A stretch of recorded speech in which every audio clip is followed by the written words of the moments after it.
Hey, this is Antonio. Welcome back to my channel. Now, who's ready for some fighting words? This video, I want to do a comparison. I want to ask the question, who will lose first? Will it be Shakur Stevenson? Will it be Gervonta Tank Davis? Or will it be Devin the Dream Haney? Who will lose first?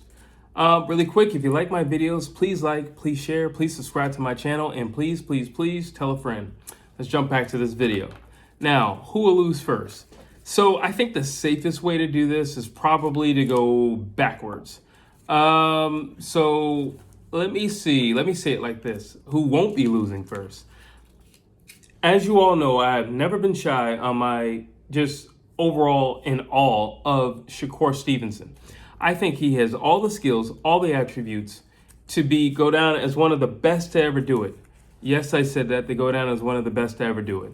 I mean, when you talk about skill level, when you talk about ring IQ, when you talk about timing, when you talk about precision, when you talk about combinations, when you talk about great footwork, when you talk about playing chess in the ring, Shakur Stevenson has all of these attributes. And I have still yet to see him get hit cleanly, to be honest with you. And if he has been hit cleanly, I have never seen him hit consecutively. So there you have it. When you look at Shakur Stevenson, now granted, Shakur Stevenson, somebody might say he hasn't fought the upper echelon or anybody of, and that's fine. Listen, he's fought tough guys. He's fought guys with belts, and he's easily run through them. Is he a knockout artist? No, he's not a knockout artist.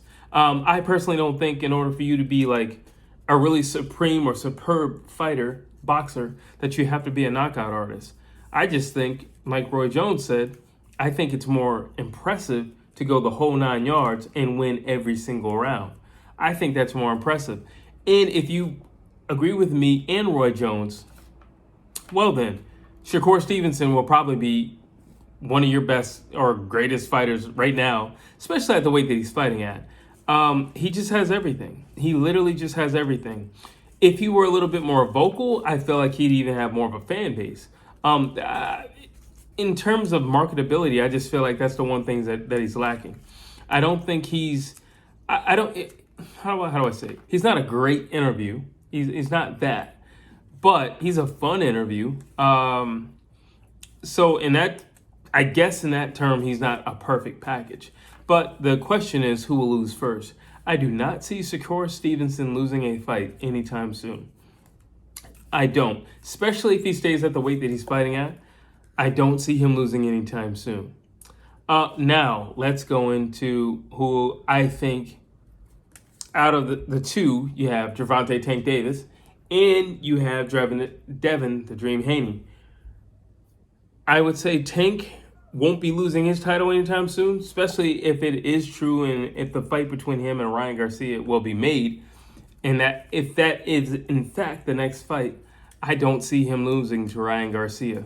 I've also been very vocal about I don't think that fight should happen for either one for certain reasons. And, I now see and hear that Floyd Mayweather agrees with what I say. I don't think that Tank should be fighting at 140, not Ryan Garcia. I don't think there's an imminent danger there, but I do think that there is a danger there.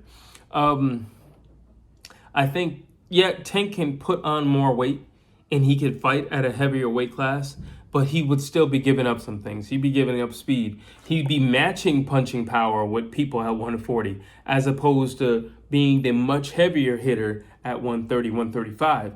And Ryan Garcia looked extremely fast. He looked extremely big.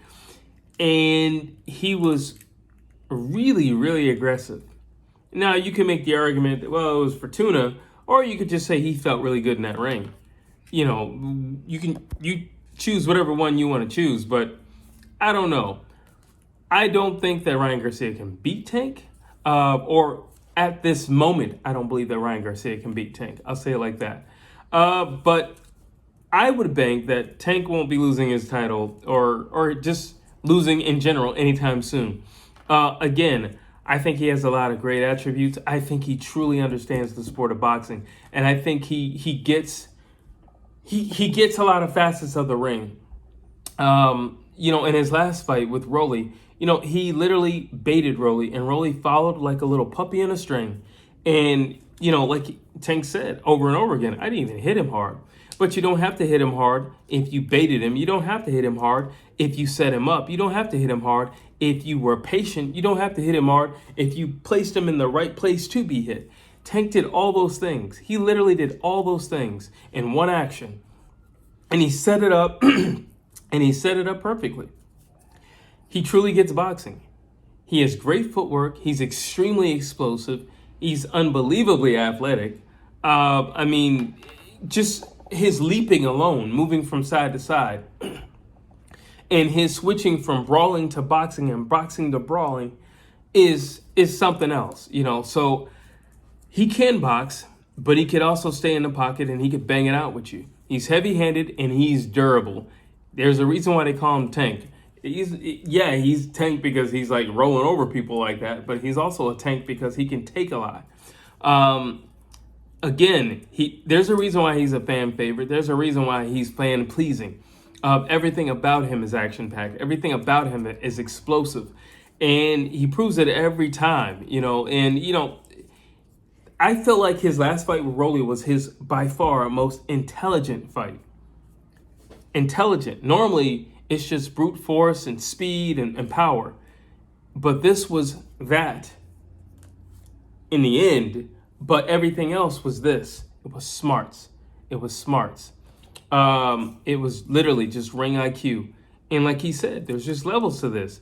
And he's at a very, very, very, very high level. I don't see him losing anytime soon. Now, let's go to, unfortunately, who I do think will lose first. Devin "The Dream" Haney. I think Devin "The Dream" Haney, once, like Tank and like Shakur Stevenson, I think he has a lot of those great attributes. I think he's really fast. I think he truly understands distance, which the other two do as well. I think he truly understands distance. I think he gets boxing. There's a few critiques with Devin Haney, but I think my biggest is from time to time, he tries to be something that he isn't naturally. He is not naturally an overly aggressive fighter. But I think he knows that's where the marketability is, and I think he knows that's where the dollars come from. And you can charge that to his business acumen, but I don't think he's that by nature. And I think he's an extremely smart fighter, and you've seen it with his fight with George Kambosos. George Kambosos is by far no walk in the park.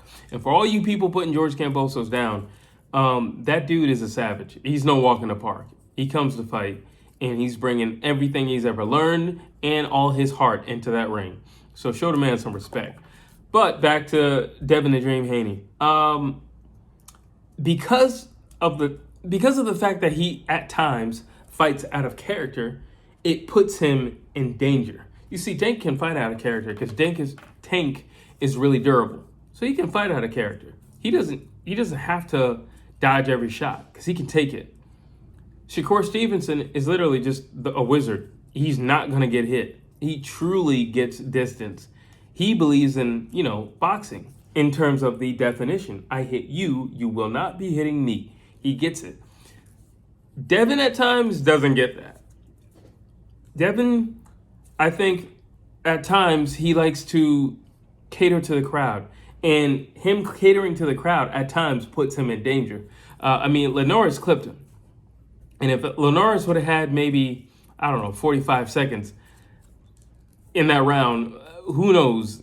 He would have been in real danger.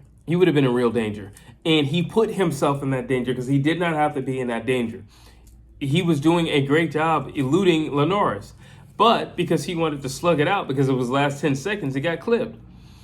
So I think it's little things like that he needs to learn where his lane is. My lane is not slugging, and I'm not the next Deontay Wilder. He needs to get that through his head. You're not Deontay Wilder.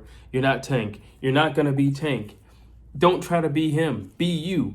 You're really fast. You have a great jab. You understand distance. You like to get out of the way.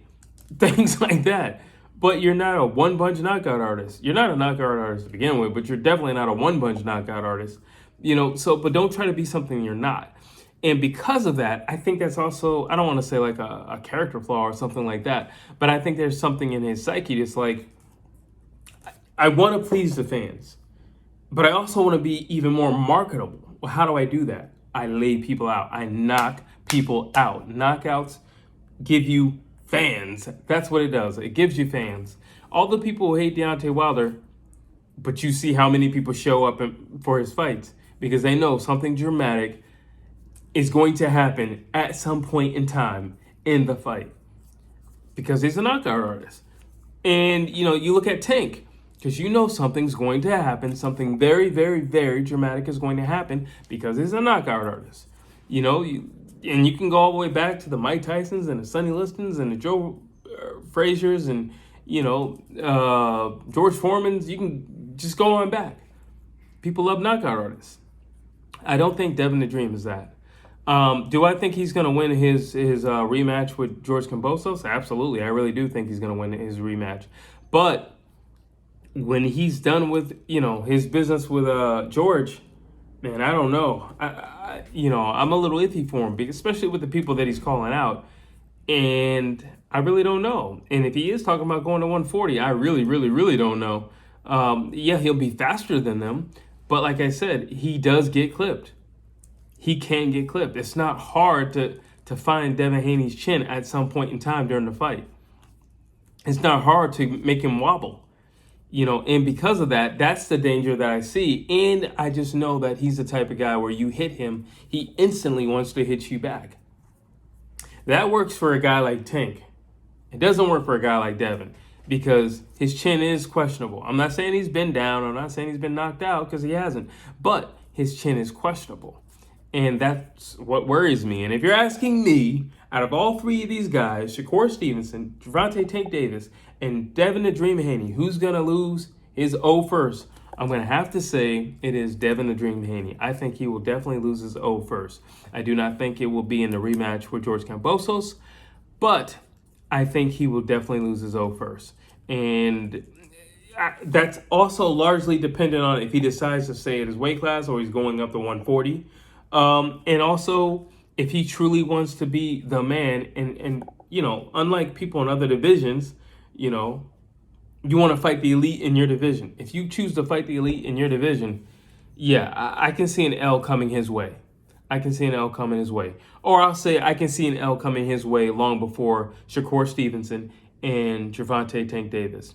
But those are my thoughts. You drop your comments down below. I would love to hear your thoughts on this particular question. Who do you think is going to lose his O first? Shakur Stevenson, Gervonta Tank Davis, or Devin the Dream Haney? Drop your comments down below. As always, please like, please share, please subscribe to my